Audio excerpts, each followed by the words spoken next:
A'udzubillahi minasyaitonirrajim. Bismillahirrahmanirrahim. Assalamualaikum warahmatullahi wabarakatuh.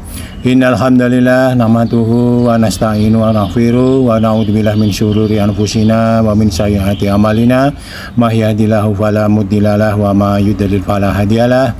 Asyhadu an la ilaha illallah wahdahu la syarika lahu wa asyhadu anna Muhammadan abduhu wa rasuluh. Allahumma sholli ala Muhammad wa ala ali Muhammad kama sholaita ala Ibrahim wa ala ali Ibrahim wa barik ala Muhammad wa ala ali Muhammad kama barakta ala Ibrahim wa ala ali Ibrahim fil alamin inna hamidum majid. Alhamdulillah, Bapak Ibu sekalian yang dirahmati Allah, pagi hari ini kita selalu mendapatkan limpahan rahmat, kasih sayang dan rezeki dari Allah Subhanahu wa taala tanpa jeda sekecapan mata pun. Alhamdulillah, Bapak Ibu sekalian, kita wajib mensyukuri itu semua karena kita juga pagi hari ini diberikan kesempatan, diberikan kesehatan untuk bisa hadir di dalam masjid kita yang sangat kita cintai ini dalam rangka sholat wajib berjamaah dan kemudian dilanjutkan dengan kajian ilmu, meningkatkan ke dalam kajian-kajian dalam rangka menambah keilmuan kita dan meningkatkan ketakwaan kita kepada Allah Subhanahu wa taala. Bapak Ibu sekalian, tentunya juga kita sampaikan sholawat dan salam kepada junjungan kita Nabi besar Muhammad Sallallahu Alaihi Wasallam, kepada para keluarganya, kepada para sahabatnya, dan kepada para umatnya yang setia mengikuti ajarannya. Mudah-mudahan anak cucu kita dan dzurriat nanti kita nantinya mendapatkan syafaat dari beliau pada hari akhir nanti. Amin, amin ya robbal alamin. Bapak Ibu sekalian yang dirahmati Allah Subhanahu wa taala, pagi hari ini saya akan sharing seputar misi utama para nabi dan rasul ya. Di dalam kajian yang sebelumnya sudah pernah saya sampaikan bahwa misi utama dari sekian ratus ribu para nabi dan rasul adalah hanya satu ya Bapak Ibu sekalian, yaitu apa Bapak Ibu sekalian? Yaitu menyampaikan risalah tauhid dari Allah Subhanahu wa taala ya. Jadi misi utama dari para nabi dan rasul yang jumlahnya ratusan ribu, yaitu sekitar 120.000 nabi dan rasul itu adalah menyampaikan risalah tauhid. Nah, Bapak Ibu sekalian yang dirahmati Allah, bahwa Allah Subhanahu wa taala berfirman di dalam surat Ali Imran ayat 18. A'udzubillahi minasyaitonirrajim. Syahidallahu annahu la ilaha illa huwal wal malaikatu wa ulul ilmi qaimam bil qist. La ilaha illa huwal azizul hakim, yang artinya Allah menyatakan bahwasanya tidak ada Tuhan melainkan Dia yang berhak disembah, yang menegakkan keadilan. Para malaikat dan orang-orang yang berilmu juga menyatakan yang demikian itu. Tidak ada Tuhan melainkan Dia yang berhak disembah, yang maha perkasa lagi maha bijaksana. Nah, Bapak Ibu sekalian, Al-Kabi menuturkan suatu saat dua orang pendeta Syam datang menemui Nabi Muhammad SAW. Tak kala mereka berdua melihat Madinah, salah seorang di antara mereka, yaitu seorang pendeta dari Syam tadi, berkata, sungguh mirip kota ini dengan ciri-ciri kota, yaitu sebagai tempat munculnya seorang Nabi Shallallahu Alaihi Wasallam pada akhir zaman.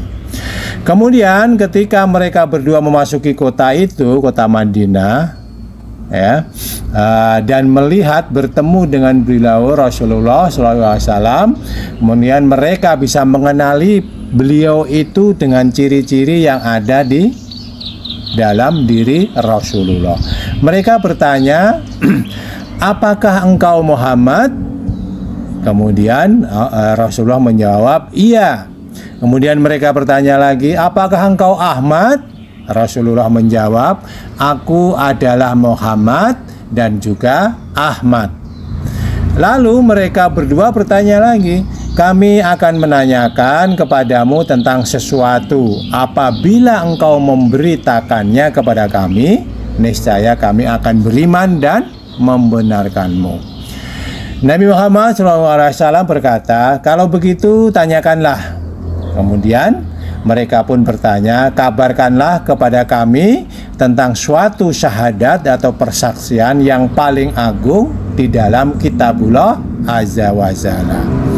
Maka kemudian Allah Subhanahu wa taala menurunkan surat Ali Imran ayat ke-18 yang sudah kita baca tadi.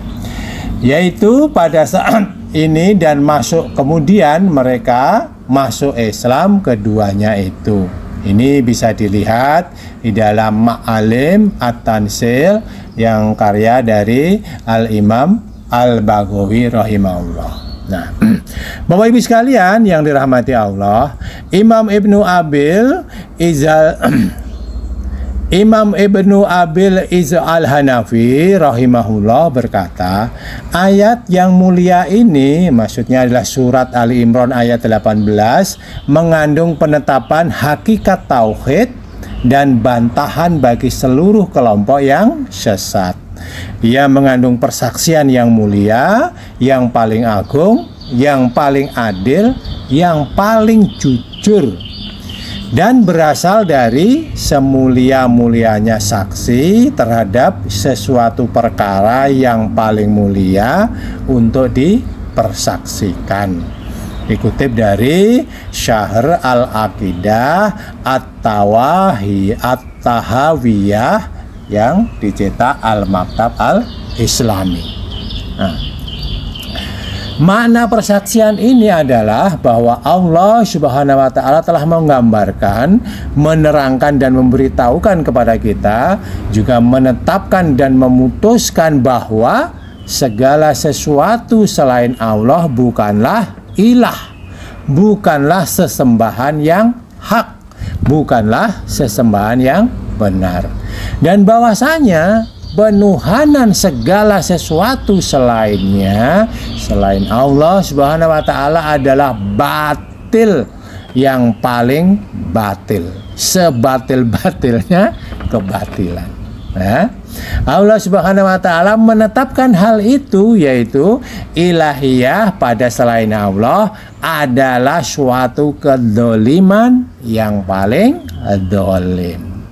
A'udzubillahi min dzalik, ya Bapak Ibu sekalian, mudah-mudahan kita terhindar dari itu semua. Nah, dengan demikian Bapak Ibu sekalian, tidak ada yang berhak untuk disembah kecuali Allah Subhanahu wa taala, sebagaimana tidak layak sifat ilahiyah disematkan kepada selain Allah Subhanahu wa taala.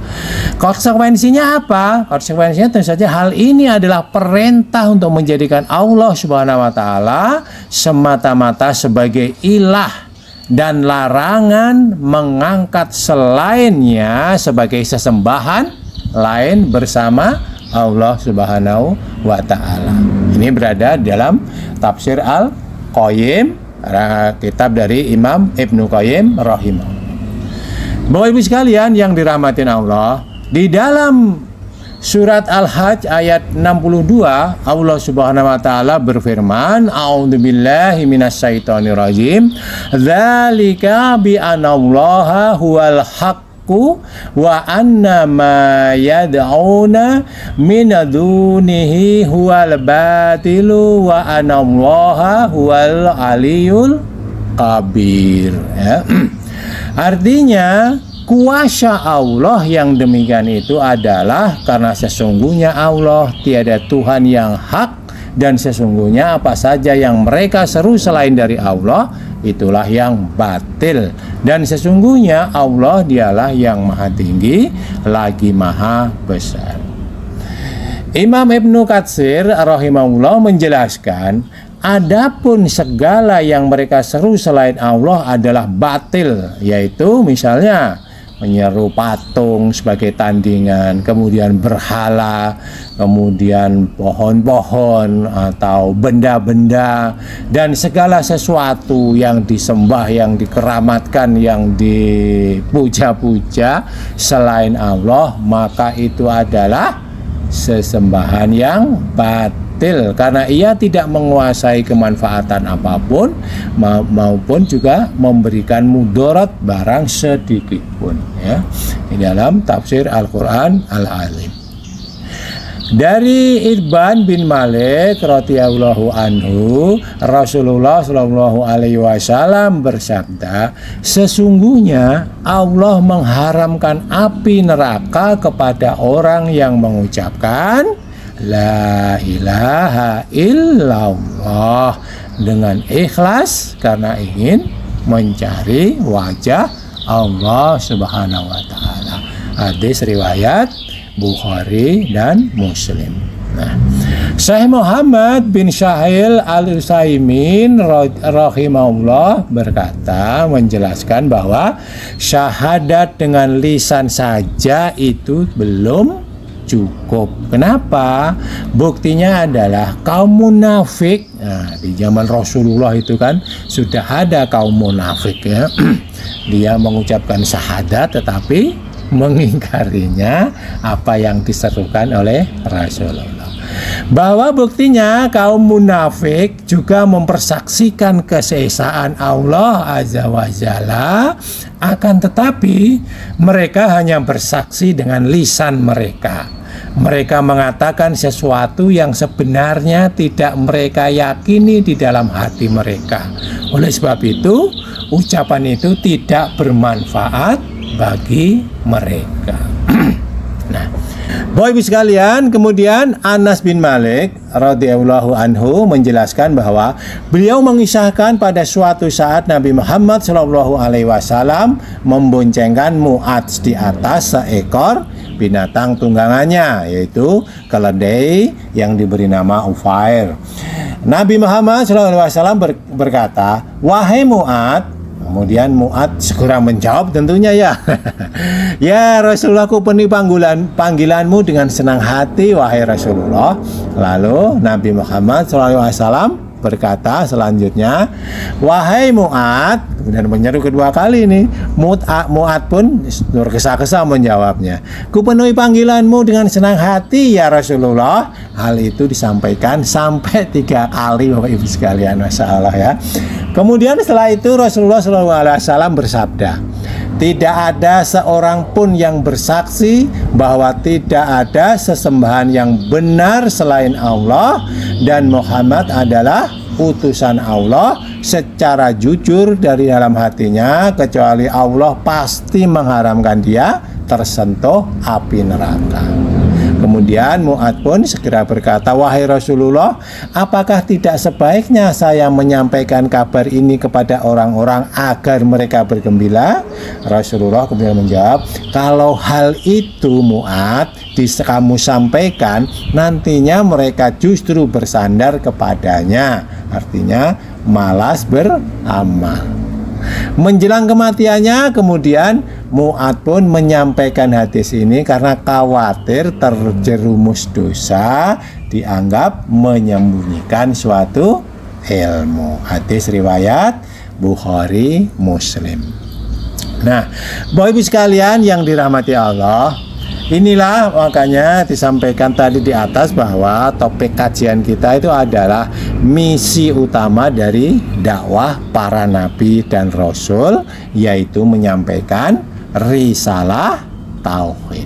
Nah, Allah Subhanahu wa taala dalam surat Al-Anbiya ayat 25 berfirman, a'udzubillahi minasyaitonirrajim, wa ma arsalna min qablika mir rasulin illa nuhi ilaihi annahu la ilaha illa ana ta'budun, yang artinya dan kami tidak mengutus seorang rasul pun sebelum kamu, maksudnya sebelum Nabi Muhammad SAW, melainkan kami wahyukan kepadanya bahwasanya tidak ada Tuhan yang hak melainkan aku Allah, maka sembahlah olehmu sekalian akan aku, yaitu Allah. Nah, Bapak Ibu sekalian yang dirahmati Allah, Imam Al-Baghawi rahimahullah menafsirkan ayat ini memberikan makna sesembahan aku dengan tauhidkanlah aku.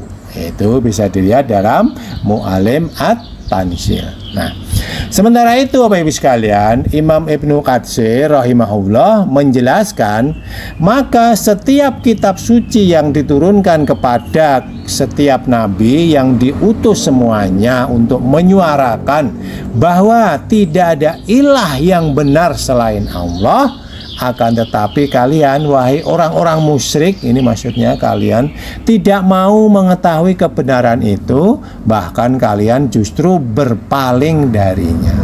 Nah, maka setiap nabi yang diutus oleh Allah mengajak untuk beribadah kepada Allah Subhanahu wa Ta'ala semata dan tidak mempersekutukannya dengan sesuatu apapun.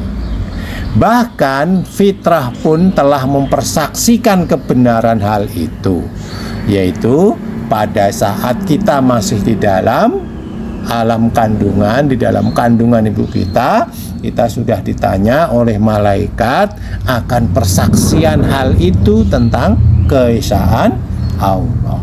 Namun Bapak Ibu sekalian, banyak orang-orang yang musyrik sama sekali tidak memiliki hujah atau landasan yang kuat dalam perbuatannya, yaitu tidak bersaksi kepada keesaan Allah.